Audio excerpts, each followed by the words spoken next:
You're listening to the History of Ancient Greece, an outstanding podcast detailing the wonders and works of the proud sons of Hellas. By now, you've seen that the Greeks were not shy of squabbling with their neighbors, and in their long history, few rivals gave the Greeks a greater run for their money than the Phoenicians and their heirs, the Carthaginians. Starting from the barren coast of Phoenicia, these enterprising merchants, sailors, and explorers sailed the wine-dark seas alongside the Greeks from the beginning. Later, a group of Phoenician exiles under Queen Dido founded a settlement in North Africa, which would one day rule an empire which stretched from Spain to Egypt. Although dismissed as barbarous by the Greeks, the city of Carthage would become renowned for her colossal architecture, her agricultural prowess, her mighty war fleet, and her fabulous wealth, truly worthy of her title as Queen of the Mediterranean. Challenger of Rome in 3 world wars and birthplace of Hannibal Barca, a man who nearly single-handedly arrested the destiny of the Romans with fire and steel, the history of Carthage is one of the most fascinating stories that has come down to us from antiquity. I'm William Hubbard, creator of the Layman's Historian podcast. In this podcast, I tell the story of the rise and fall of this ancient civilization, from the moment the Phoenicians first took to the Mediterranean Sea to the final minutes of the Carthaginians' last stand in the temples of the Bursa. If I've piqued your interest regarding this great yet often overlooked civilization, check out The Layman's Historian on iTunes or at www.thelaymanshistorian.wordpress.com after you finish with Ryan's excellent episode, of course. Until then, take care and read more history.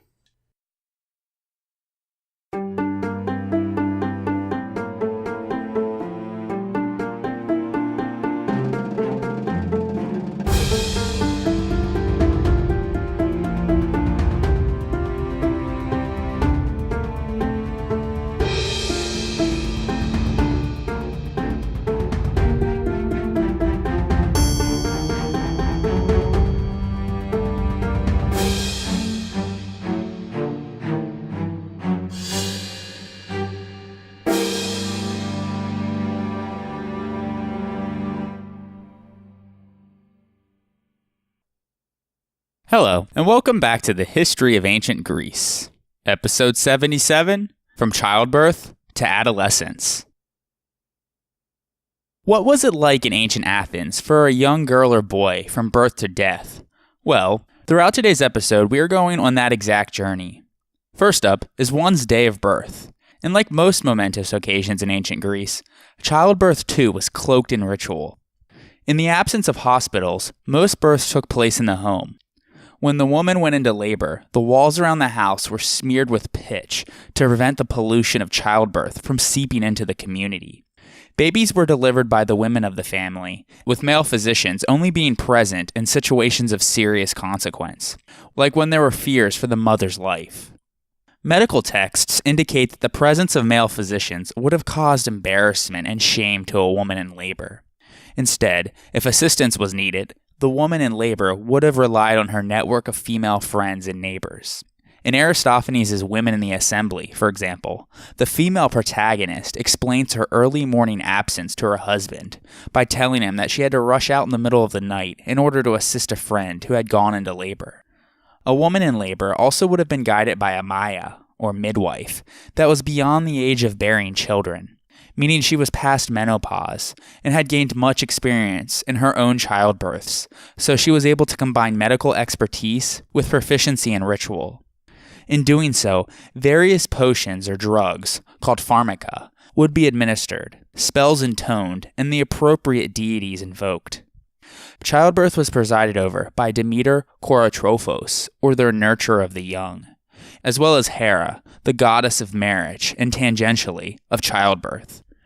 But women in labor were placed under the special protection of Hera's daughter, Elathea, or literally, she who comes.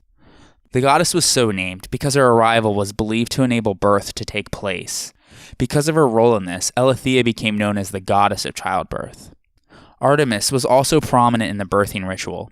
It was necessary for a prayer to be delivered to her before delivery, and to dedicate clothing to her shrine at Brauron afterwards. According to Euripides, the garments of the women who had died in childbirth were also dedicated at this sanctuary. And so the goddess was evidently remembered even when her visit to a woman in labor had been a harsh one. Death in childbirth was a constant threat, as it would be until the modern era, where modern medical practices have significantly decreased such a risk. In Euripides' Medea, the heroine compares the risks of childbirth with those of death in battle when she says, quote, "I would rather stand 3 times behind a shield than bear a child once," end quote. Female wisdom concerning childbirth no doubt was handed down by word of mouth from one mother to her daughter and among her peers. Consequently, we possess very little information about the actual childbirthing process, as there was no real need for any sort of written manual or the like. So we must piece together what few snippets of information that we do have. It seems that women typically gave birth in a seated position, either on a birthing stool or, in the case of an emergency, on the lap of one of the helpers. It was probably unusual for a woman to be delivered lying down, though it certainly did occur. The Hippocratic treatise, titled On the Diseases of Women, refers to the use of pharmaca, or drugs, to speed up delivery, and sometimes labor would have to be induced. The Hippocratic treatise, titled On Cutting Up the Embryo, describes a rather violent method, where 4 female assistants seize the woman by her legs and arms, and then give her 10 firm shakes, after which they place her on a bed with her legs in the air, and then violently shake her some more by her shoulders. At the moment the baby came out from the birthing canal, the mother's helpers uttered a ritual cry of joy, called an ololuge. There is a description in the Hippocratic treatise, titled On the Nature of Women, of an ingenious procedure for the extraction of the afterbirth, which involves placing the baby on 2 water-filled goat skins, before the umbilical cord has been cut. After the goat skins are pierced, and as the child sinks slowly towards the ground, the afterbirth is gently pulled out by the cord. Then, the newborn baby was given a ritual bath to clean him or her of the pollution that came about from the birthing process, after which he or she was wrapped in the traditional swaddling clothes, which needed to happen immediately because they believed that the limbs would become misshapen unless they molded into their natural form while still soft. Meanwhile, the father was notified that his child had been born, and he announced it to the community at large by either hanging an olive branch on the front door of the house to proclaim the birth of a boy, or a strip of wool in the case of a girl. The midwife continued to care for the mother and the child for several days following the birth. We learn from Plato that one unpleasant task that fell to her was the organization of the exposure of the baby, as we mentioned in episode 75, if for any reason it was decided that he or she should not be reared. An excerpt from a late 4th century BC sacred law of the Greek colony of Cyrene in North Africa defines the extent of the pollution caused by childbirth. Quote, "The woman in the childbed pollutes the house. She pollutes anyone inside the house, but she does not pollute anyone outside the house, unless he comes inside. Any person who is inside shall be polluted for 3 days, but he will not pollute anyone else, no matter wherever this person goes." End quote. Because the passage from one stage of life to another was thought to be fraught with danger, the Greeks paid very close attention to the junctures that marked these divisions. Rites of passage have the effect of strengthening group solidarity, and thus virtually every freeborn Greek would have experienced a sense of multi-layered communal belonging that is virtually unknown in the modern world. A newborn Athenian baby went through his or her first rite of passage on the 5th or 7th day after birth, when he or she was ceremoniously introduced and accepted into the home and placed under the protection of the household deities. This ceremony, which was called the Amphidromia, or the running around, was so named because the child's father would symbolically run around the domestic hearth of the oikos, holding his infant in his arms, in order to consecrate it to Hestia, the goddess of the hearth. Once this occurred, which signified that the child was officially accepted into the family, it became illegal to reject the child by exposure. A banquet was typically held in the evening, and relatives would bring gifts for the newborn, called opteria, meaning the seen. So named in this case because this was the first time that they had set eyes upon the child. Among the gifts typically included were charms in the form of amulets that were hung around the baby's neck for protection against bad luck or the evil eye. There also took place the ritual cleansing of the mother and any member who had come into contact with her during childbirth. Once purified, she was allowed to return to her normal duties as a wife. On the 10th day after birth, the child would be given his or her name in a ceremony called the Decate. They waited over a week to name the child because infant mortality was so high in the ancient world, and it was thought, as Aristotle in his History of Animals notes, that most children, if they were going to die, would have died before the 7th day, though this wasn't always the case. Names revealed family membership, and children were identified by their own names and patronymics. Most firstborn boys were usually given the name of their paternal grandfather, and the secondborn after his maternal grandfather, as is still the custom in Greece to this day, which is evidence of the emphasis on the continuity of the family line. His full name would consist of his given name, his father's name, his deme, and occasionally his tribe itself. Because rules of etiquette for ancient Athens required the suppression of respectable women's names, at least while they were living, the quantity of evidence available for the study of their names is far less than for men's names. Nevertheless, the data indicates that the first daughter, and there typically wasn't more than one, as we discussed in episode 75, was also named after her father's family line, that being her paternal grandmother, and this was the only personal name that she received. According to Xenophon in his Oikonomicus, women naturally have more affection for newborn children than men. Take that for what it's worth, but there is literary evidence to suggest that fathers enthusiastically greeted the birth of sons, while the birth of daughters was less valued. The desire for an heir to perpetuate the family line would have been partially responsible for these reactions. Nevertheless, some men might have been quite happy to be presented with a daughter once the obligatory son had already appeared on the scene. In fact, Athenian plays are filled with references to the affection that elderly men had for their daughters. For example, in Euripides' Suppliant Women, remembering how his daughter used to cradle his head in her arms and kiss his face, Iphis says, quote, "To an aged father, there is nothing more sweet than a daughter. Boys have greater courage, but they are less given to tender endearments." End quote. Generally speaking, women would care for and breastfeed their own children, but if a couple was well off, they might have 2 or 3 slaves, one of whom might be an experienced wet nurse.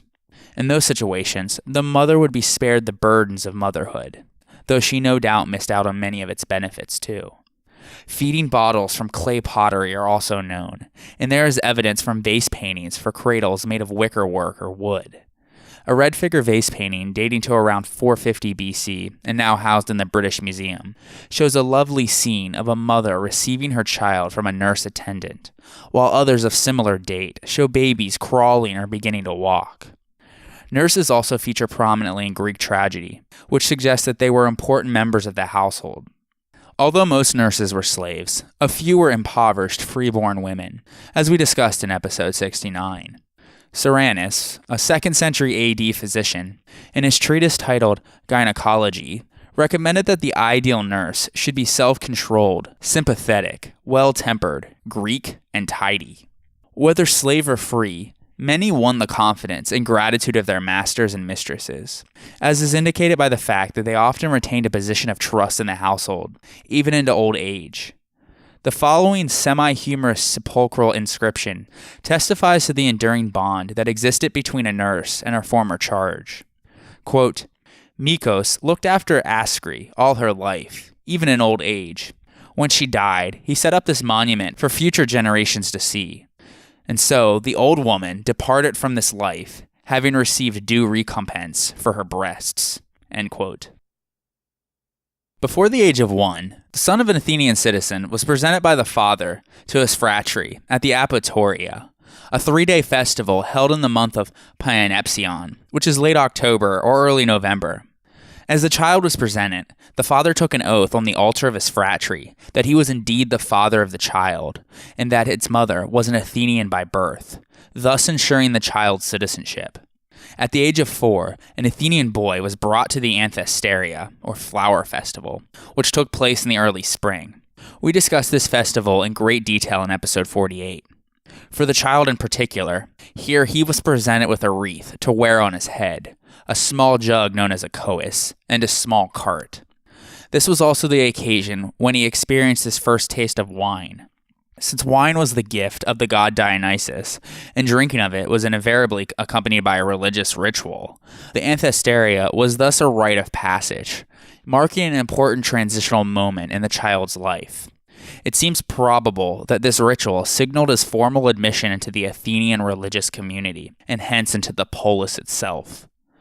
The Athenians felt particular tenderness towards children who died before attending their first Anthesteria. In fact, a cois was placed beside them in the grave, evidently to compensate them for the fact that they had not received one in life. In the graves of even younger children, feeding bottles have been found.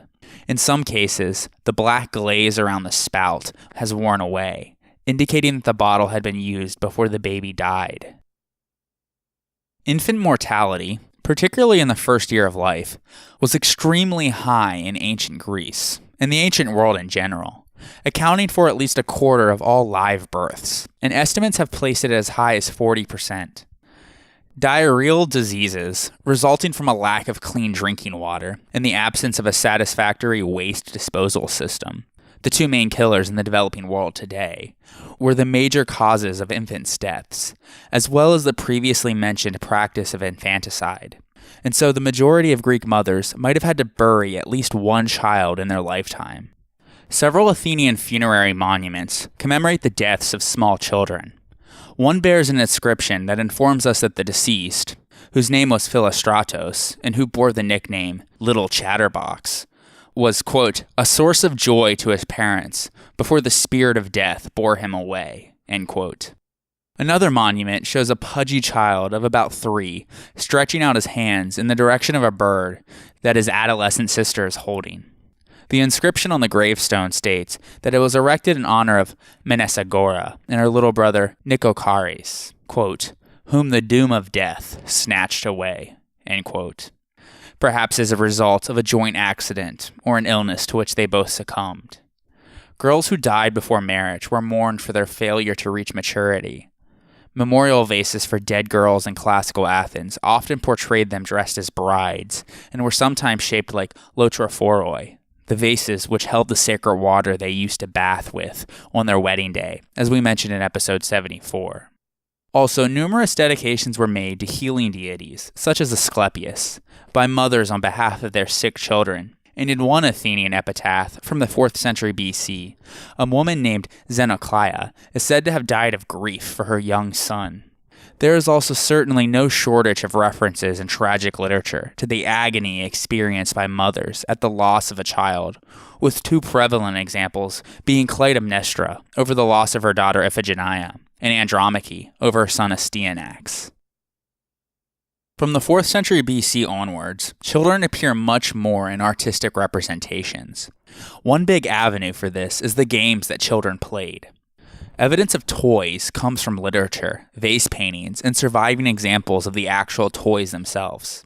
Most toys, if not all, were homemade though, usually out of clay.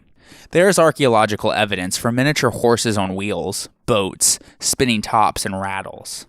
Dolls with movable limbs were also very popular, as no doubt were rag dolls and stuffed animals, though no examples have survived. In Aristophanes' Clouds, the doting father, Strepsiades, tells how his precious son used to construct his own toys. Quote, oh, he's clever all right. When he was only knee-high to a grasshopper, he made houses out of clay and wooden boats and chariots from bits of leather, and he carved pomegranates into the shape of little frogs. You just can't imagine how bright he was. End quote. Boys at puberty and girls at marriage customarily dedicated their toys to the gods. A favorite game thought to have been especially popular among girls was knucklebones, or astrolagoi. Each player tossed the knuckle bones in the air and attempted to catch them on the back of their hand. If she dropped any, she attempted to pick them up without dislodging those already resting on her hand. Another popular game, which resembled checkers, was played on a board with black and white squares. It is frequently represented on vases, with Achilles and Ajax as players, as they enjoy an interval peace from the battlefield. We discussed this particular image in more detail in episode 17. The best throw was 3 sixes, a number which incidentally was proverbial for good luck. Its invention was ascribed to Palamedes, a Greek warrior who fought in the Trojan War, which indicates that no matter the actual origins of the game, it was believed to be very ancient. Of course, there were games that took place outside as well. One such popular game is called Amphidromic, in which a stone was placed upright on the ground and balls or pebbles were thrown at it from a distance. The loser's eyes were then covered, and he or she had to carry the other player on his or her back until they found and touched the stone. Ball games were also extremely popular, despite the fact that it was impossible, at that point in time, to produce a completely spherical ball. Instead, children used to blow up a pig's bladder and then try to make it rounder by heating it in the ashes of a fire. Some ancient ball games are still popular today. In one, the player who was it threw the ball and the others had to drop out one by one as they were hit, the forerunner of modern dodgeball. And of course, then as in now, the most popular form of entertainment for children came in the form of pets. Some animals were kept in the home from at least the time of Homer, who mentions domesticated dogs. Particularly of note was Argos, the dog of Odysseus. And the most popular pet in Athenian homes was a small dog, often represented on 5th century BC Attic gravestones and vases. Hares and quails were also quite popular as pets. And now, let us take a short break for a word from our sponsors. The History of Ancient Greece is sponsored by the CLNS Media Network, and today's episode is brought to you by ZipRecruiter. Hiring is challenging, but there's one place you can go where hiring is simple, fast, and smart. A place where growing businesses connect to qualified candidates. That place is ZipRecruiter.com/Greece. ZipRecruiter sends your job to over 100 of the web's leading job boards, but they don't stop there. With their powerful matching technology, ZipRecruiter scans thousands of resumes to find people with the right experience and invite them to apply to your job. As applications come in, ZipRecruiter analyzes each one and spotlights the top candidates so you never miss a great match. ZipRecruiter is so effective that 80% of employers who post on ZipRecruiter get a quality candidate through the site within the first day.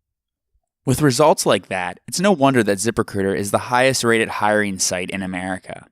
And right now, my listeners can try ZipRecruiter for free at this exclusive web address, ZipRecruiter.com/Greece. That's ZipRecruiter.com/GREECE. ZipRecruiter.com/Greece. ZipRecruiter, the smartest way to hire. And now, let us turn our attention back to the ancient Greeks. Girls underwent far fewer rites of passage in the course of their lifetimes, a reflection of their much more restricted social identity. Classical Athenian girls were not typically formally educated either.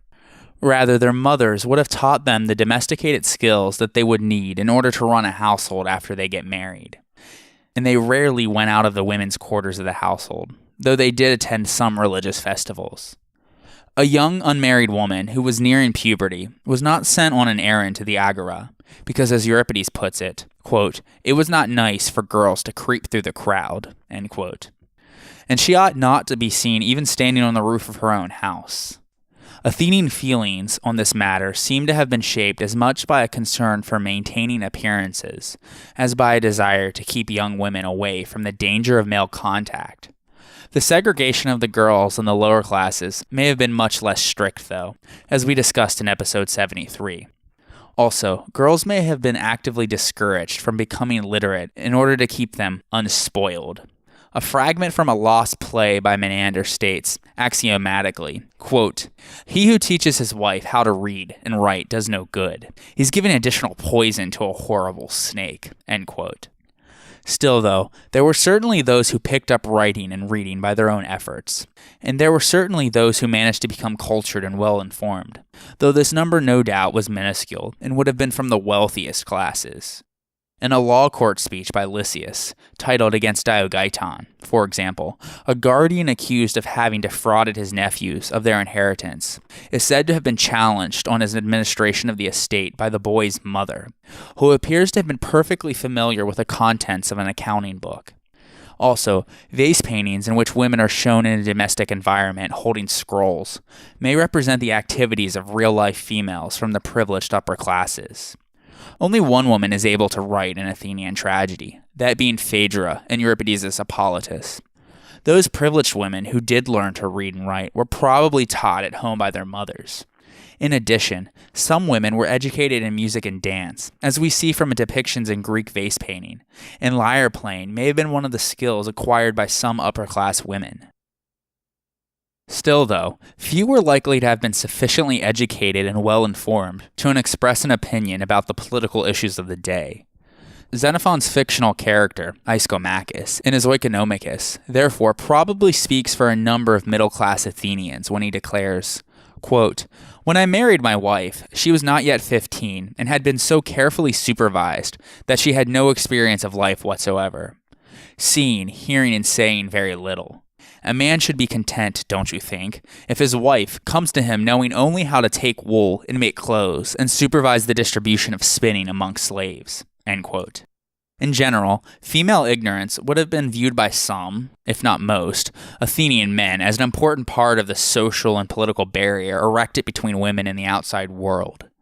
Even so, we should not discount the possibility that Ischomachus is being portrayed as somewhat out of touch with reality.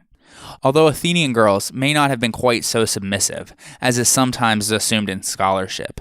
Overall, the evidence for literacy and education among women is scanty, and what we have almost certainly is the exception rather than the rule. The only woman in classical Athens who was known to have displayed intellectual accomplishments of any note is Pericles' mistress, Aspasia, who was a foreigner, and none of the female poets whose names have been preserved was Athenian. Elsewhere in the Greek world, although girls received little education, there may have been a few exceptions. The poet Sappho, for example, is thought to have been associated with a school for young women that flourished on the island of Lesbos in the second half of the 7th century BC. And of course, the one society where girls received some education at state expense was Sparta. For some, though, the childhood of a privileged Athenian girl could have included periods of public service in honor of the two virgin goddesses, Artemis and Athena. Such service was a mark of high honor, both for them and for their family. At one point in Aristophanes' comedic play, Lysistrata, a female chorus member emphasizes the nobility of her birth by reciting episodes from her childhood. She says that at the age of 7, she was chosen to serve Athena for a year as one of the two Eraphoroi, whose name literally means a carrier of things that must not be mentioned, referring to sacred objects. This is because they made a mysterious nocturnal visit to an underground shrine of Aphrodite in the gardens on the north slope of the Acropolis, carrying unnamed sacred objects in baskets on their head. From other sources, notably Pausanias, we know that their other duties would have included living on the Acropolis, dressing in all white, looking after the sacred olive tree, and helping to set up the loom for the weaving of the new peplos for Athena's statue that she received annually during the Panathenaic procession. Weaving is an art that was frequently performed by women, and therefore must be learned at a young age by girls from their mothers. In addition, the girl also would have been taught how to bake from her mother, specifically how to bake bread, and Aristophanes' character goes on to say that at 10, she was one of the alatrides, or grinders of grain, for the Archigetis, which means leader or founder, and essentially was the epithet of a god or hero, who was considered the originator of a settlement. At Athens, that of course was Athena, and it was Demeter at Eleusis. Very little is known about this role, though, but it might refer to the grinding of grain into a special cake that was offered to one of the goddesses. She later served Artemis in her sanctuary at Brauron, where again, we learn from other sources, at the onset of puberty, she would have taken part in ritual dances and masquerades and carried the saffron-colored robe as an arctos, or bear, at the Brauronia, intended to prepare her for marriage. Lysistrata said that she shed the saffron robe, which may refer to the races in which the girls ran in the nude. The Arctoi were the priestesses of Artemis, possibly for as long as a year, who celebrated a rite intended to propitiate to the virgin goddess Artemis for the offense that they were about to commit, meaning the loss of their virginity after marriage. This ritual was attended and participated alongside older women, and is considered a symbolic death of a girl and the subsequent resurrection of a marriageable woman. After her time at Brauron was complete, and when she was of a marriageable age, a young girl wore a necklace of dried figs, symbolizing fertility, and served as one of the canophoroi, or the one who carried the baskets, called kanon, with all of the offerings or first fruits, the sacrificial knife, and fillets to decorate the bull sacrifice. In civic processions through the city up to the altar on the Acropolis during Athenian festivals. The nature of the particular ritual mentioned by Lysistrata is unknown, but a number of female cults had canophoroi. In particular, the girls who served this role for the Panathenaic procession in honor of Athena were selected from amongst the Eupatridae families of Athens and were required to be virgins, whose purity and youth were thought to have been essential to ensure a successful sacrifice. A girl who acted as canophoros would have advertised the central place of her family in Athenian society and her own availability for a dynastic marriage, and so to prevent a candidate from being selected was essentially questioning her good name. For example, the sister of Harmodius was reportedly rejected as a canophoros by the sons of Pisistratus, precipitating his assassination of Hipparchus, as we discussed in episode 26. Aristophanes' congested narrative is no doubt unrealistic for one girl to have experienced every one of these rituals, but it does give a good idea of the kind of educational experiences to which an Athenian girl of higher rank could be exposed to, and possibly be even expected to go through before reaching puberty, and thus being married off. For the poorer classes, though, the record is silent. Regardless of whether one actually had the opportunity to participate in all of these religious roles as a youth, they are symbolic of the types of tasks that the girl would learn and use for the rest of her life, and therefore were held with high importance and expectations. And the temporary seclusion away from her family prepared the girl for the trauma of her marriage and the permanent removal from her home. At the same time, she would have been introduced to the role that she was to play as an adult in the religious life of the community. Greek tragedy portrays a remarkable amount of violence taking place between mothers and their children.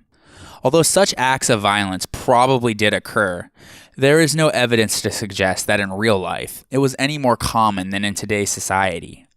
A more realistic picture of relations can probably be found in a section of Xenophon's Memorabilia, in which Socrates chastises his son, Lamprocles, for being bad-tempered with his mother, and gives him a long speech on the selfless toil undertaken by his mother, and in doing so he provides a moving and enduring tribute to motherhood. Quote, "It is she who is impregnated, she who bears the load during pregnancy, she who risks her life for her child, and she who supplies it with the food with which she herself is nourished. And then having brought it into the world with much labor, she nourishes it and cares for it. And although she has received no good, and the child does not recognize its benefactress, and has no means of signaling its desires, but a mother guesses what it needs and likes and tries to satisfy it, and rears it for a long time, toiling day after day, night after night, not knowing what gratitude she will receive in return." End quote. Even so, Lamprocles replied that nobody could possibly put up with his mother. No doubt, young boys and girls could be as disobedient then as they can now. Both boys and girls spent a great deal of time in the company of their mothers and slaves. Since fathers were absent much of the time, they played only a minor role in the rearing of their children, at least until the children reached puberty. In fact, boys were raised in the female quarters of the house until about the age of 6 or 7, at which point it was off to school for him, while girls remained under the close supervision of their mothers until they were married. Up until this point, the girls probably mixed quite freely with the boys. But when the boys began school, the dichotomy between the public male sphere and the domestic female sphere would have started to enter the lives of the children. A school-aged boy would be placed under the charge of a slave who accompanied him everywhere, called pedagogoi, literally child guides, from which the words pedagogy and pedagogue come. the pedagogoi, taught the child good manners and could even punish him if he misbehaved. He was an ever-present representative of the boy's absentee father. Of course, the suitability of such slaves for this job varied widely, and many were not at all suitable. Furthermore, it seems that the pedagogoi were generally held in lower esteem by the Athenians in the pecking order of roles that a slave might fill, which is the opposite of what you might imagine. For example, on seeing a slave fall from a tree and breaking his leg, Pericles is reported to have said, quote, "There you are. He's only fit to be a pedagogist now." End quote. It is thus odd that the Athenians would choose such people to play such a critical role on the development of their young, when education, in theory, was considered to be so important to them. Although the mother was the primary figure in a child's formative years, authority, or kratos, was still invested in the father. This authority was formidable and entitled him to enslave his daughter if he caught her in an act of illicit sexual intercourse. Despite the fact that the Greek family was a much more cohesive unit than is typical today, it was not immune to the ills that afflict contemporary society. Although we never hear about children from broken homes, many must have grown up separated from their mothers. Due perhaps to the unrepresentative nature of our sources, we only hear of juvenile delinquency amongst the well-to-do. A fascinating description of one such occurrence is preserved in a speech by Demosthenes, which was written on behalf of a young man named Ariston around the middle of the 4th century BC. Ariston claims to have been the victim of an unprovoked attack while walking home late one night through the Agora. He subsequently sued a man named Conon, who was the father of the boy who played a leading part in the assault. In the speech, he describes the assault. Quote, "First they tore my cloak off me, and then tripping me up and pushing me into the mud, they struck me so violently that they split my lip and caused my eye to close up. They left me in this sorry condition, so that I could neither get up nor utter a word. While I was lying there, I heard them making a number of abusive comments, many of which were so offensive that I would shrink from repeating them in your presence. One indication of Conon's insolence and proof of the fact that he was the instigator of the whole affair, I will tell you. He began to make a sound in imitation of the song made by fighting roosters when they have scored a victory, while his friends encouraged him to move his elbows around against his sides as if they were wings. After this, I was picked up naked by some passers-by, for my assailants had carried off my cloak." End quote. Ariston then warns the jury that the kind of defense that they are likely to hear from Conon is that there are many young men in Athens from good backgrounds who become infatuated with prostitutes and then come to blows over them with other young men. In other words, the father will argue that such behavior should be treated as indulgence. Ariston, however, maintains that rivalry over prostitutes had nothing to do with the attack, and that his assailants held a personal grievance against him. He claims that there was a history of bad blood between Conon's son, Ctesias, and himself. When they were serving as ephebes, or warriors in training, basically cadets, on the borders of Attica, Ctesias and his brother amused themselves by emptying the contents of their chamber pots over the heads of the slaves of their fellow soldiers. We do not have the speech for the defense, so it is impossible to determine what part Ariston himself might have played in stirring things up. What is likely, though, is that rivalry among gangs of privileged youths featured prominently in a society that encouraged a high degree of competitiveness among all social groups. However, there is no evidence to suggest that Greek society produced a disaffected youth culture that set its face against the values of society as a whole. If you're listening to the history of ancient Greece, that means that you are a fan of the ancient world, and as such, you probably enjoy mysteries like I do. So let me tell you about a new podcast that I love called Unexplained Mysteries. Every week, the hosts explore the greatest mysteries of the past and the present, from the building of Stonehenge to the subject of the famous painting the Mona Lisa. There may not be a simple answer or explanation, but that doesn't mean that there's no explanation at all. And these hosts dig deep searching for answers. Each episode uses captivating storytelling to take you on a journey through Earth's greatest mysteries. With a team of researchers, the hosts use in-depth research and analysis as they look for answers. You can check out episodes on the Majestic 12, the Mona Lisa, and Stonehenge right now. And with a new episode coming out every Thursday, you can expect a new mystery every Thursday. Visit Apple Podcasts, TuneIn, Spotify, Google Play, or wherever you listen to podcasts, and search for Unexplained Mysteries. Again, that's UNEXPLAINEDMYSTERIES, or visit parcast.com/unexplained to start listening now. That's Parcast, parcast.com/unexplained to listen now. And now, let us turn our attention back to the ancient Greeks. Athenians, both men and women, learned the norms of respectable behavior not in school, but in the family and the countless episodes of everyday life. Since the time of Homer, Greek children had learned primarily by watching the world around them and imitating respected elders. Few people in antiquity knew how to read, and most education involved listening and reciting from memory. The problem was not simply that poverty usually compelled children to stay at home and work on the farm, but also that, with the exception of Sparta, Greek states did not provide subsidies for public schooling, and so formal education in the modern sense did not exist during the Archaic period. Beginning in the 6th century BC, though, more and more children learned to read and write, but education was mainly in the hands of private tutors, which meant that only the wealthy could afford it. Schools ran by these tutors grew in popularity during the classical period, but still, most were extremely small, accommodating perhaps no more than about 10 or 15 pupils, although some were considerably larger. For example, Herodotus describes a school in the island of Chios that had 120 pupils. In 494 BC, the roof caved in while the boys were learning letters, and tragically, only one boy survived. Even so, it is highly probable that most children in ancient Greece were homeschooled. Not until the Hellenistic period was a system of universal public education established in some communities for all boys, thanks to foundations that funded teachers' salaries. They included the city of Chios and the island of Rhodes. The exception to the rule was the Spartan state, which imposed a uniform educational system on both boys and girls that we discussed in episode 23. Of course, the only other polis which we have detailed information about their educational system is Athens. The ancient Greek system of rearing and education was often referred to as paideia. It incorporated both practical, subject-based schooling and a focus upon the socialization of individuals within the aristocratic order of the polis.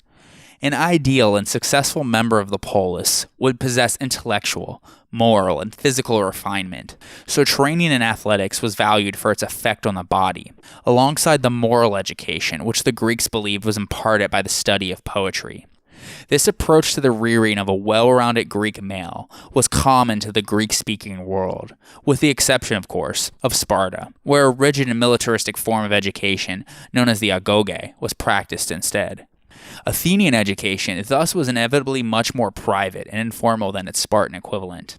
Although the Athenians were just as concerned that their sons should know how to behave correctly and to be good citizens, their system of education allowed the individual to develop much more freely and thus quite differently than the Spartans.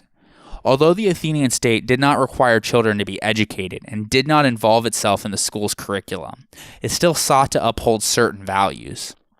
In Athens, it was essentially the father's responsibility to ensure that his offspring received a proper upbringing. If he failed to do so, according to a law ascribed to Solon, the child was later freed from the obligation of supporting his father in old age. Furthermore, the state paid for the schooling of those children whose fathers had died fighting for the polis. For the most part, the state did not interfere much in the educational system. However, there were some laws. For example, the orator Aeschines, in a speech against Timarchus, cites an Athenian law that forbade parents from sending their children out of the home before daybreak and insisted that they be collected before sunset.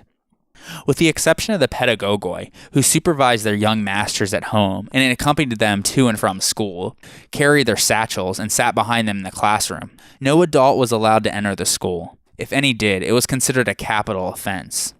Also, publicly sponsored competitions sought to encourage high standards of accomplishment. For example, at the aforementioned Apatoria, prizes were given to boys for recitation. Classes for the education of Athenian boys were often held in the private houses of teachers. In many cases, the school itself was simply a single room, or even the corner of a courtyard in the open air. So the number of pupils in any one private house functioning as a school were generally small. Furniture was little more than stools or benches, and there were no desks, like we see in modern classrooms. We know very little about Athenian teachers, but similarly, as with the pedagogoi, the status of teachers seems to have been very low. In fact, anybody could set himself up as a teacher, without any qualifications. Of course, there were teachers who were better than others, and they no doubt were in high demand, but still, there were no minimum standards like we have today. There is also no record of the fees that were charged, but no doubt their pay was poor. An idea of their reputation is given by the orator Demosthenes in a speech made in the 4th century BC called On the Crown, when he taunted his political opponent Aeschines. Quote, "Your childhood was spent in an atmosphere of great poverty. You had to help your father in his job as assistant teacher, preparing the ink, washing down the benches, sweeping out the classroom, and taking the rank of slave rather than of a freeborn boy." End quote. And later, by way of an insult, he adds, quote, "You were a teacher. I went to school." End quote. Also, there is no way of knowing how widespread education was. Because democratic Athens required its citizens to be at least functionally literate, it seems that most boys knew their letters at least. Aristophanes makes it clear in the Knights that even an ignorant oaf, such as a sausage seller, knew how to read and write. Finally, no one seems to have raised any objections to corporal punishment, and it was accepted as normal and was commonly applied. We are told that even before the boy reached school age, that if he was disobedient, quote, he was straightened up with threats and beatings like a warped and twisted plank, end quote. This probably was the only way for a desperate teacher to keep the child's attention and demonstrate authority, given the little respect that the society at large had for their position. The fact that pupils were allowed to bring their pets with them into class couldn't have helped either, nor did the presence of occasional bystanders who loafed about with nothing better to do. There were no school holidays of the modern type, but the schools were closed on the days on which the city celebrated its various festivals. And so late Gemelion and early Anthesterion, which were roughly equivalent to our month of February, were particularly full of such days, and so that became the nearest thing to a prolonged break from school. A good summary of the traditional elementary education given at Athens, and of the theories behind it, can be found in Plato's dialogue, Protagoras. An Athenian boy first attended school at the age of about 7, and the primary stage of education lasted until he was about 14. Basic Athenian education consisted of 2 major parts, intellectual and physical, or what the Athenians referred to as musica and gymnastica, respectively. Musica was used by the Greeks in a much wider sense than our word music, to include all of the classroom side of schooling. The name is derived from that of the Muses, or Musai, the goddesses of the arts. And so musica consisted not only of music, but also reading and writing, since music and lyric poetry were so closely intertwined, as well as simple arithmetic. Musica provided students with examples of beauty and nobility, as well as an appreciation of harmony and rhythm. Reading and writing were taught by the grammatistes, which roughly translates as a teacher of letters, as gramma is the Greek word for a letter. It is obviously the root for the English word grammar in all of its variations. For writing, pupils practiced their letters on wooden tablets with wax surfaces, which they etched into using a sharp end of a pen, called a stylos, and rubbed out with the blunt end. There were also sheets made up of strips of papyrus reed, which could be written on in ink with a reed pen, and broken shards of pottery, called ostraca, also served as scrap paper. When the children were ready to begin reading whole works, the grammatistes then provided them with a grounding in literature by requiring their pupils to learn passages from epic, lyric, and dramatic poetry. The teaching of the grammatistes must have been extremely dull, as learning by heart and continual recitation were stock methods. Memorization thus was the key element in the educational process, and all reading was done aloud, as the Greeks did not practice silent reading. In particular, as soon as the boys were able to read well enough, they would learn the great verses of Homer and recite them aloud in the group. Some even learnt these entire poems by heart. For example, in Xenophon's Symposium, Niceratos claims that his father made him learn by heart the whole of the Iliad and the Odyssey, some 27,000 lines in all. In fact, the poems of Homer were the most widely read literature throughout Greek antiquity, as we know from the fact that more papyri have survived containing scraps of his poetry than of any other literary figure. The myths of not only Homer, but Hesiod were also highly regarded by the Athenians, and their works were often incorporated into lesson plans, because all kinds of moral lessons were drawn in their poetry in praise of famous men in Greek mythic history, and could be instilled in the young boys so that they may strive to imitate them. Since Greek poetry was intended to be sung to the accompaniment of music, it was partly because of this reason that the Athenian boys also received instruction at the house of a musician known as a kitharistes. They were taught to play the kithara and the aulos and to sing. This was regarded as such an important part of education that in Aristophanes' Wasps, the protagonist, Bedeti Cleon, comically seeks to excuse a dog's thievery on the grounds that he never learnt the lyre. It was commonly played at symposia, much as the guitar might be played at a party today. And so the Greeks regarded that it was essential for a cultured man to be able to sing and play an instrument. They also considered that the right sort of music had a beneficial effect in the molding of character. And so the kitharistes made sure that the boys' souls were familiar with rhythms and harmonies so that they could become more civilized, and by becoming more rhythmic and harmonious in themselves, they could become more effective in word and deed. For more information on music in ancient Greece, check out episode 45. Finally, Athenian boys would begin gymnastika, or physical education, either alongside or just after beginning their elementary education. The Athenians thought that physical appearance and fitness were as important as, and a great help to, high moral and intellectual standards. A frequent description of the ideal man occurring in Greek literature is that he is kalos kagathos, literally beautiful and good. A man whose body was in a healthy state meant that they had a body that was able to act as a servant to his mind. And so young boys would not later be compelled to act cowardly in battle and their other duties, because of the weakness of their bodies. Furthermore, athletics was intended to be good preparation for military service, which in classical Athens was essentially compulsory from the ages of 18 and 60, if needed, as one was either a rower in the fleet or a hoplite in the phalanx. And so some form of athletic training was vital for boys, regardless of their social background, because one's ability to serve in the military was dependent upon one's physical fitness. For this reason, athletics mirror the ideals of the military, strength and stamina, and were in fact devised as a way of training for war. Athenian boys were entrusted to a professional trainer known as a paedotribes, and classes were held in a palestra, an open-aired courtyard surrounded by a colonnade that was typically a part of a gymnasium. There will be more on that shortly.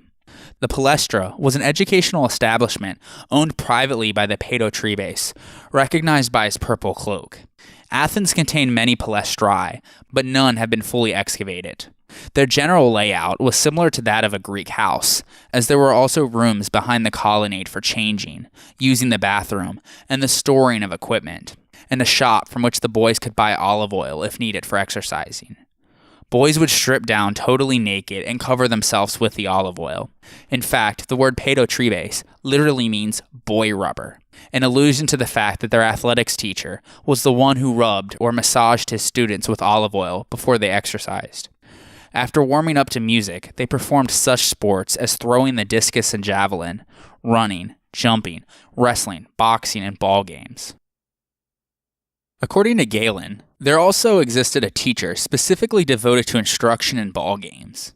A popular ball game was episkaros, also called epikonos, literally meaning common ball.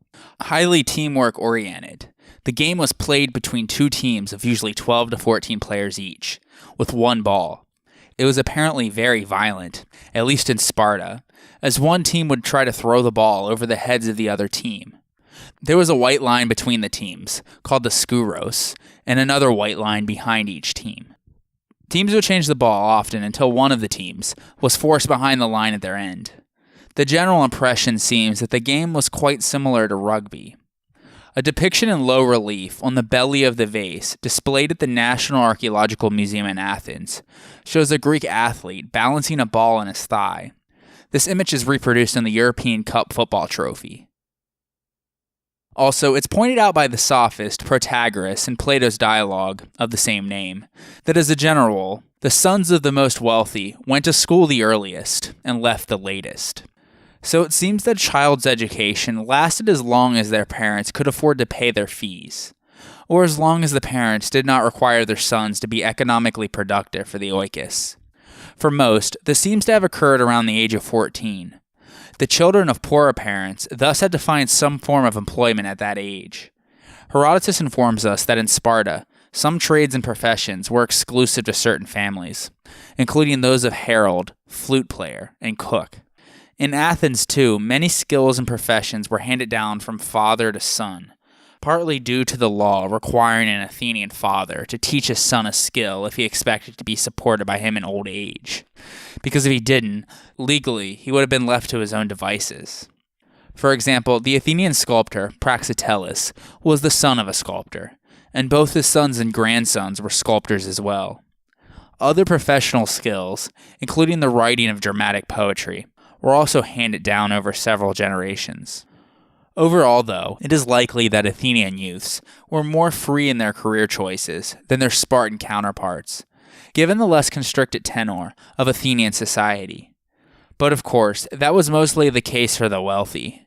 The middle and lower classes would have had less freedom, and the lowest classes essentially would have had even less, and they probably ended their traditional basic education at this point, if they even attended, to find some sort of employment or apprenticeship.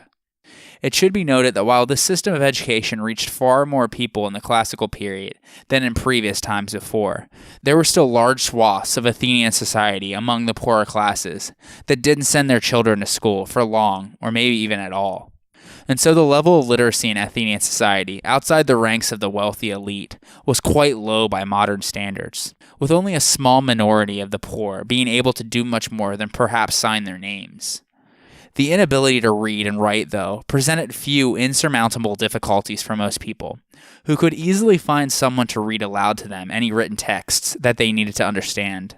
The predominance of oral, rather than written communication, meant that people were accustomed to absorbing information by ear, as those who could read usually read aloud, and the Greeks generally were very fond of songs, speeches, narrated stories, lively conversation, and the like. The wealthier Athenian boys, though, continued their education in a less formal secondary stage. A crucial part of a wealthy teenager's education was a mentorship with an elder, which in a few places and times may have included pederastic love, as we discussed in episode 71. In the company of their fathers and others older than themselves, they learnt firsthand about adult life in the city. The teenager learned by watching his mentor talking about politics in the ecclesia, the agora, and the law courts, helping him perform his public duties, exercising with him in the gymnasia, and attending symposia and theatrical performances with him.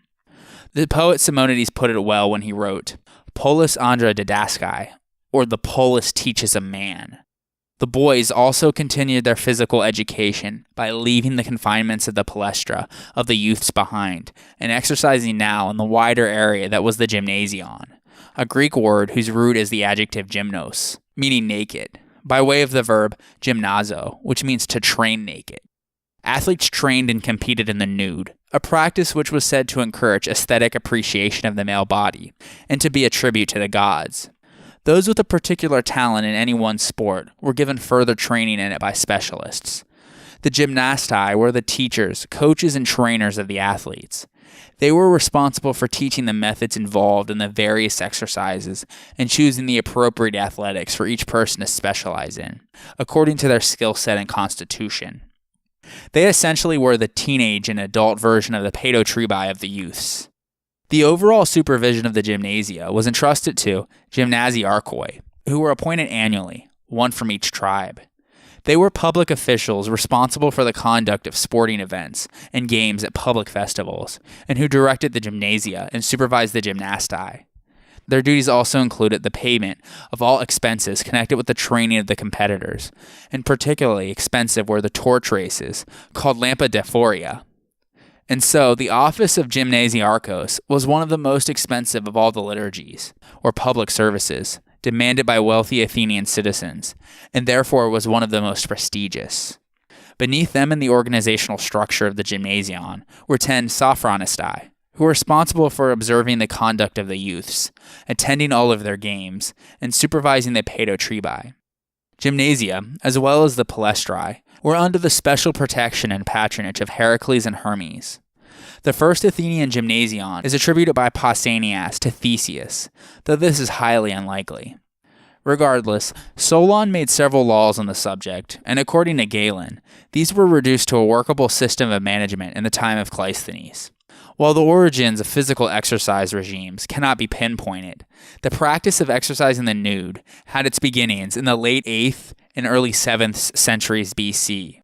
The same purpose is frequently attributed to the tradition of oiling the body, a custom so costly that it required significant public and private subsidies, as it was the largest expense for the gymnasia. This was because few others have attached so much significance to the cult of physical fitness as the ancient Greeks did, and the notion of physical fitness was so central to their sense of selfhood that competitive athletics was one of the principal means by which they promoted a sense of cultural unity in the form of the various Pan-Hellenic games. For more information on the Pan-Hellenic Games and the various athletic competitions that the Greeks competed in, check out episode 21. The original iterations of gymnasia were large open areas at city outskirts, not enclosed structures. They tended to be located in suburban areas due to the large amount of leveled space required. Additionally, gymnasia tended to be located near a river or other good source of water supply, enabling athletes to refresh themselves and bathe after exercising. Although only their foundations have survived, they were probably lush, green oases with well-shaded walks. The ancient Greek gymnasium, though, soon became a place for more than just exercise. This development arose through recognition by the Greeks of the strong relation between athletics, education, and health. Accordingly, the gymnasium became connected with education on the one hand and medicine on the other, as the Greek gymnasia started to hold public lectures and discussions on philosophy, literature, and music, and public libraries were also nearby. By the end of the 6th century BC, Athens had acquired 3 principal gymnasia, the Academy, the Lyceum, and the Kynosargis, all situated outside the city. These were used by Athens' Ephebes and hoplites as a fitness center, probably on a daily basis. Socializing also went on in the gymnasium. Not only aspiring athletes, but also older men would gather there to converse, gossip, and argue while sitting in the shade beside running water. Since the gymnasia were favorite resorts of youth, they were frequented by teachers, especially philosophers and sophists, who frequently assembled to hold talks and lectures. And so the institution became a resort for those interested in less structured intellectual pursuits, in addition to those using the place for training and physical exercises. The result was that in the 4th century BC, the gymnasia of Athens came to acquire a new identity as centers for philosophical discussion, and they became filled with covered stoas where intellectual pursuit took place, in addition to the normal stadion, palestra, bathing areas, and so forth. Each of the 3 Athenian gymnasia was rendered famous by association with a celebrated school of philosophy. Antisthenes, a pupil of the first sophist, Gorgias, and later Socrates, founded a school at the Kynosargis, from which some say the name Cynic derives and credit him as the founder of Cynicism. Another of Socrates' pupils, Plato, established his school in the vicinity of the Academy. The name, which derives from a local Athenian hero named Academos, is the origin of our word academic.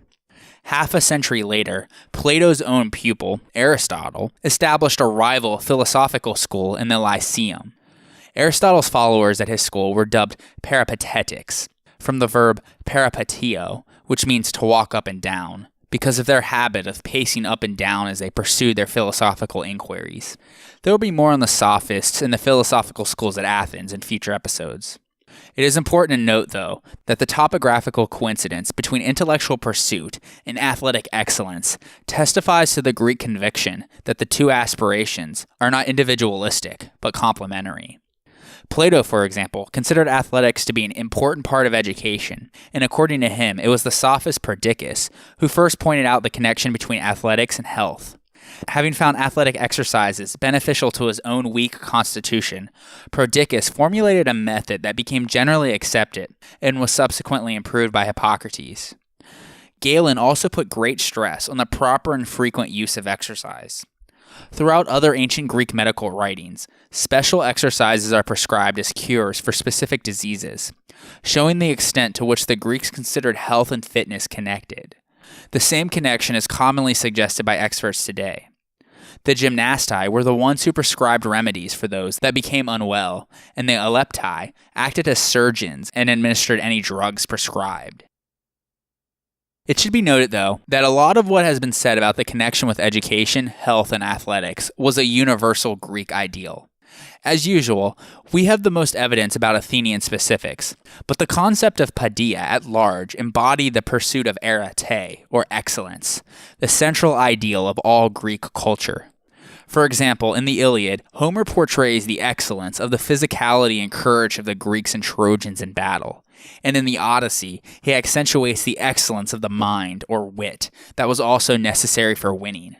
This mentality can also be seen in the Greeks' athletic competitive spirit in the Pan-Hellenic games, their tendency to reproduce and copy only literature that was deemed the best, and competitions in poetry, tragedy, and comedy. Arete was infused in everything that the Greeks did. So far, we have been looking at the education that was provided for an Athenian boy in the traditional manner. Historians tend to divide Athens' educational structure into two periods, Old and New. Old education, or that of the 6th and early 5th centuries BC, only featured schooling up to the elementary level, and once a child reached his mid-teens, his formal education ended. Therefore, a large part of his education was informal and relied on simple human experience, as we have discussed. From about the mid-5th century BC onwards, though, the system began to take on a new look, principally in its secondary stage.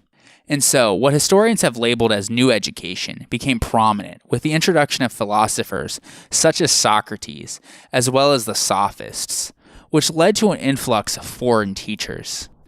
Athens by now had reached a state of complete democracy. Important decisions were reached by all of the citizens in the ecclesia. All of the citizens had the right to take part in the debate, and all of the citizens were eligible for public office. It followed then that to influence the assembled people to one's own way of thinking, and to become politically powerful, it was more necessary than it had been in the past to be a good public speaker, and the old educational model provided no formal training in rhetoric, or the art of public speaking.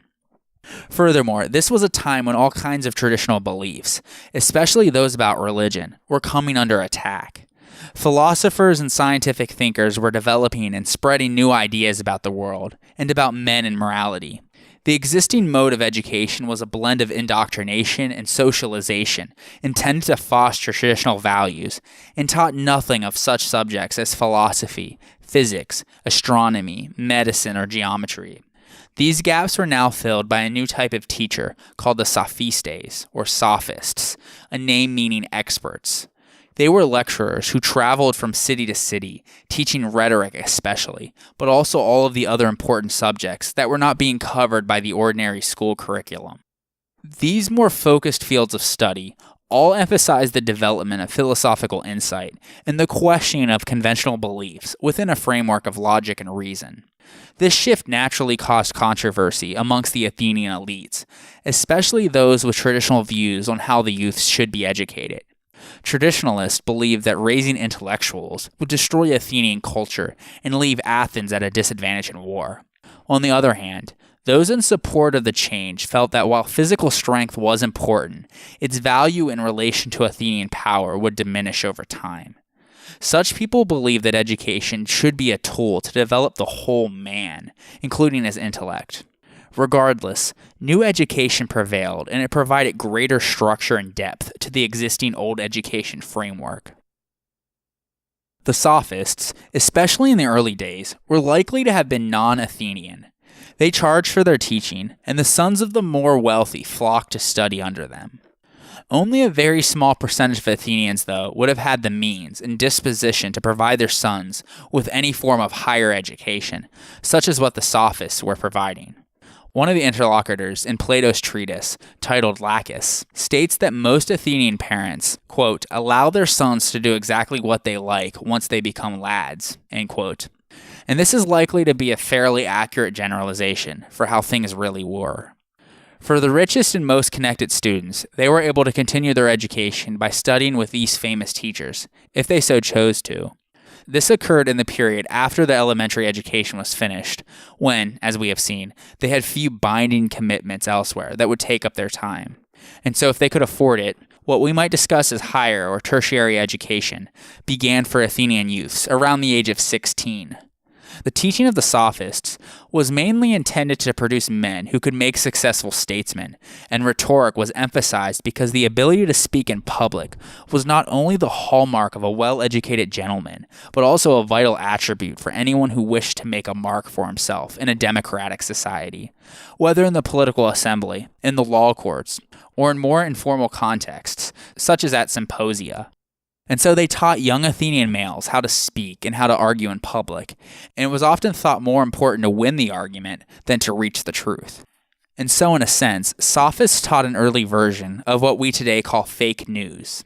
Literature was studied not so much for its own sake, as for its style, to improve the student's ability as a public speaker. The art of rhetoric was first taught officially by the Sophists around the middle of the 5th century BC, but its importance is already evident in Homer, where the ability to be persuasive in public is a prized asset amongst leading aristocrats. While virtually everybody who studied with the Sophists would learn rhetoric, the other subjects which a young man studied would vary. Some of the Sophists claimed to be able to teach any subject at all, and no doubt their skill as speakers often allowed them to sound impressive on subjects of which they really knew very little. Such behavior on the part of some gave the whole group of Sophists a bad name in the minds of many. The word sophist came to mean, as it does in English, someone who argues cleverly, but also dishonestly. Yet there is no question that the best were very good teachers indeed. Men like Protagoras of Abdera, Ion of Chios, Gorgias of Leontinoi, Hippias of Elis, Prodicus of Chios, and Thrasymachus of Chalcedon were included among those. Even youths who only studied rhetoric would learn from a good sophist a large amount of literature, logic, and ethics as part of the necessary training for the future orator and statesman. In the absence of universities, these men provided higher education. We will discuss their individual careers in more detail in a future episode. The Sophists were roundly condemned by Socrates, who regarded their training as antithetical to the pursuit of philosophy. He did so in part because they took a relative stance on morality, whereas he and his pupil Plato were idealist philosophers who believed that virtue was non-negotiable, so to speak. Many Greeks believed that there was no limit to what Sophists would use their persuasive rhetoric to defend. The anonymous treatise, known as Dissoi Logoi, or Double Arguments, reveals the moral relativism that many associated with Sophists. It asks questions like, can sickness ever be good? They would say, certainly, if you are a doctor. But what about death? Well, they would argue that death is good for undertakers and gravediggers. The author goes on to enumerate the many examples of cultural differences found in Herodotus in order to demonstrate that no act is intrinsically good or bad. A mental universe in which nothing was purely good or patently evil was not one in which all Greeks wished to dwell, and the Sophists taught their pupils the necessary skills in order to argue for either side and win.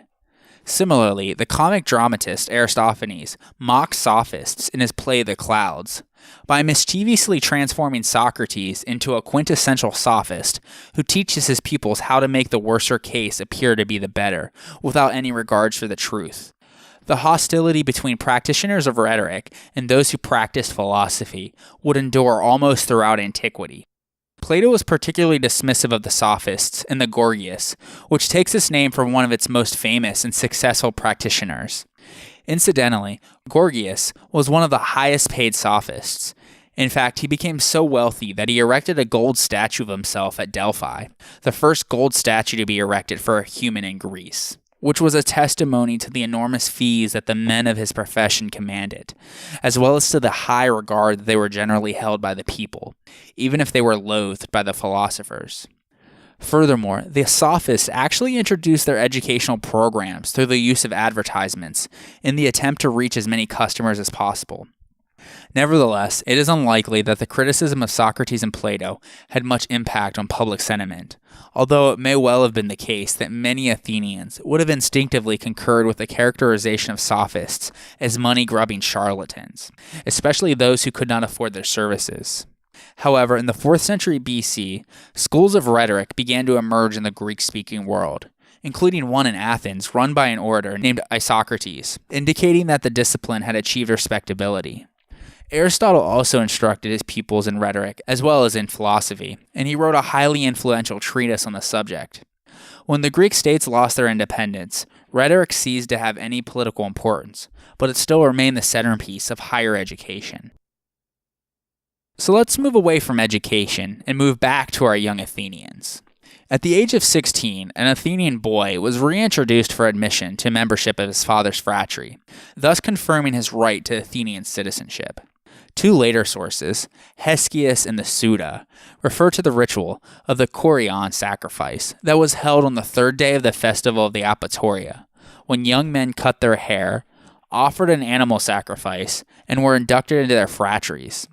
At the age of 18, whether one was wealthy enough to study a higher form of education from a teacher, or had stopped his basic education years before, and had just learned informally through hanging out in the agora, it was now time for an Athenian male to become a full citizen of the polis. He thus underwent an examination, or dokimasia, by the boule, who determined if he had the capacity to become a citizen. And so, if he could prove that both of his parents were Athenian citizens, and that he possessed the physical capacity for military service, he had his name entered into his deme registrar as a full-fledged voting citizen of the state. He was now no longer considered a pace, or child, but an ephebos, or the anglicized ephebi, and was required to undergo military training for a period of 2 years. Although the word can simply refer to a young man or adolescent, literally meaning the one who is on the threshold of adulthood, its main use is for those that entered into an official military training institution, known as the ephebia. This military training, at least for those of the middle and wealthy classes, would prepare the young man for participation in the phalanx. Those of the lower classes would most likely be destined for the naval fleet once they turned 18. Anyways, the ephebes would swear what scholars call the Fe Bec Oath, in a similar way to what young men of modern military infrastructures swear when they enlist. The applicant would have been dressed in full armor, with a shield and spear in his left hand, and his right hand raised and touching the right hand of the moderator. The oath was taken in the temple of Aglaris, the daughter of Cecrops, on the Acropolis, and has been quoted by the Attic orator Lycurgus in his work Against Leocrates in the 4th century BC, though the oath is certainly much older. It goes as follows, quote, "I will not bring dishonor on my sacred arms, nor will I abandon my comrades wherever I shall be stationed. I will defend the rights of gods and men, and will not leave my country smaller when I die, but greater and better, so far as I am able by myself and with the help of all. I will respect the rulers of the time dutifully, and the existing ordinances dutifully, and all others which may be established in the future. Furthermore, if anyone seeks to destroy the ordinances, I will oppose him so far as I am able by myself, and with the help of all. I will honor the cults of my fathers. Witness to this shall be the gods Aglaris, Hestia, Enyo, Enyalios, Ares, Athena the warrior, Zeus, Thallo, Oxo, Hegemone, Heracles, and the boundaries of my native land, wheat, barley, vines, olive trees, and fig trees." End quote. This oath, in some capacity or another, has been revived for use in educational institutions worldwide today as a statement of civic virtue. But for the ephebos, this oath put his civic duties, including his service in the military, under divine sanction. If he broke the oath, he would incur the anger of the gods. After swearing this oath, an Athenian adolescent was then an ephebos until the age of 20. During those 2 years, he not only trained in the Gymnasium, but was put through an unspecified period of isolation from his polis, where he would need to hunt and rely on his senses, aggression, stealth, and trickery, all in order to survive. At the end of the initiation, the ephebus was reincorporated back into society as a man, achieving the status of hoplite citizen. So now that we have discussed a lot of aspects regarding private life and the upbringing of girls and boys, we're going to shift our focus towards the many scientific and philosophical achievements that were taking place in the classical period. In particular, we are going to move into the realm of the last major Olympian deity that we have yet to discuss, that being Apollo, and to a lesser extent, Asclepius, Orpheus, and Hecate, and discuss healing, medicine, oracles, prophecies, and magic over the next several episodes. First up, though, will be something that was of particular interest to the aforementioned gymnasia, as well as the pregnancy process. So join me next time on the History of Ancient Greece, episode 78, Healing and Medicine.